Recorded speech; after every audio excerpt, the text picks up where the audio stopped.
Eto na nga mga chong, marami tayong PBA updates.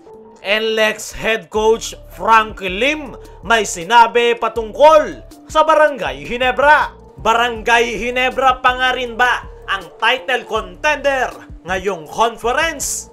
Ang Barangay Ginebra nga mga chong, ang defending champion ngayong Commissioner's Cup. Pero aminin na natin, hindi naging maganda ang kanilang panimula ngayong conference. At ngayon pa lang sila nakakabuelo. Ngayon napapasok na sila sa quarter finals. Pero ang tanong, Barangay Ginebra pa nga rin ba ang title contender ngayong conference? Ang sagot nga dyan mga chong ay oo. Isa pa nga rin ang Barangay Ginebra sa mga paboritong makakuha ng kampyonato ngayong Commissioner's Cup. Lalo na't unti-unti na nga nilang nakukuha ang kanilang rhythm saktong-sakto sa paparating na PBA playoffs. Pero kahit na ganun ay hindi magiging madali para sa Barangay Ginebra ang pagdepensa ng kanilang kampyonato. Dahil nandyan nga yung mga kupunan na napakaganda ng ipinapakitang performance. Lalong-lalo na itong Magnolia Hotshots na kasalukuyang nangunguna sa team standings at ang number 2 na Phoenix Super LPG na marami ang ginugulat ngayong conference.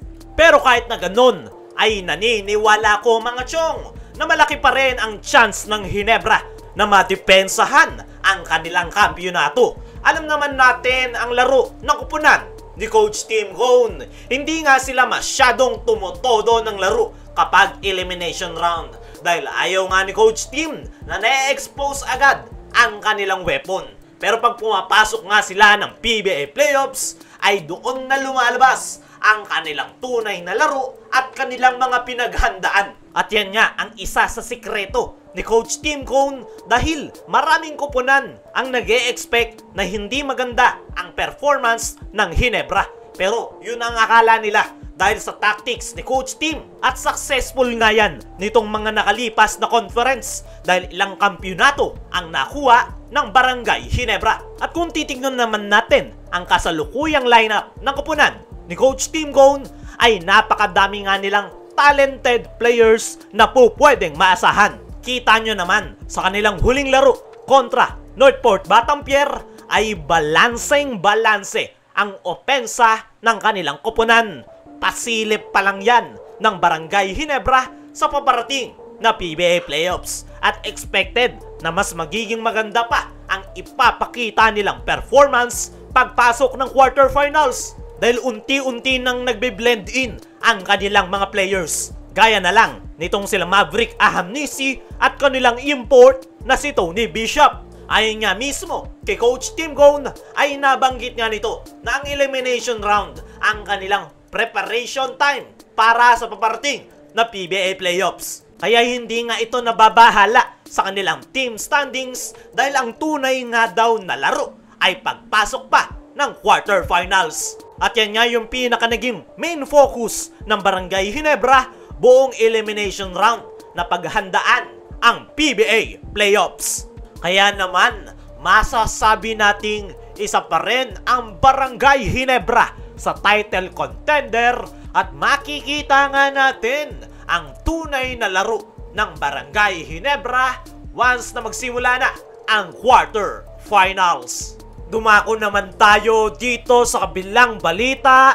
NLEX head coach Frankie Lim may sinabi patungkol sa Barangay Ginebra. Hindi pa man nagsisimula ang laban ng Barangay Ginebra at NLEX Road Warriors ay tila nagsasabi na ng rason itong si Coach Frankie Lim na mahirap daw maglaro kapag halos lahat ng kanyang mga players ay injured.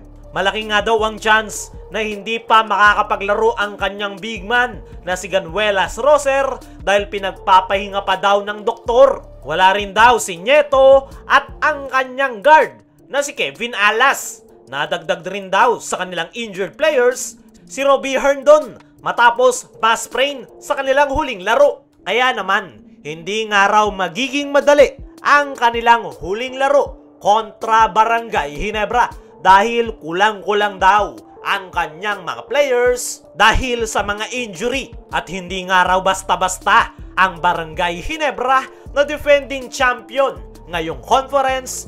Alam nga rin daw nila na malaki yung pinagbago ng laro ng Ginebra kumpara sa mga nakalipas na laro. Pero isa nga ang ipinapangako nitong si Coach Frankie Lim na lalaban sila sa Barangay Ginebra kahit ano pa ang mangyari dahil dyan daw nakasalalay ang kanilang pag-asa na makapag-advance sa quarterfinals. At kahit kulang nga daw ang kanilang lineup ay kumpiyansa itong si Coach Frankie Lim dahil meron nga daw silang mga nakitang butas sa Barangay Ginebra. At yan nga daw ang kanilang iti-take advantage. Lalo na't meron nga daw silang Robert Bolick at ang kanilang bagong import na si Baldwin Williams. Hindi pa nga daw alam ng Barangay Ginebra ang mga kayang ipakita ng kanilang bagong import. Yan nga daw ang advantage ngayon ng NLEX Road Warriors sa Barangay Ginebra. At umaasa nga itong si Coach Frankie Lim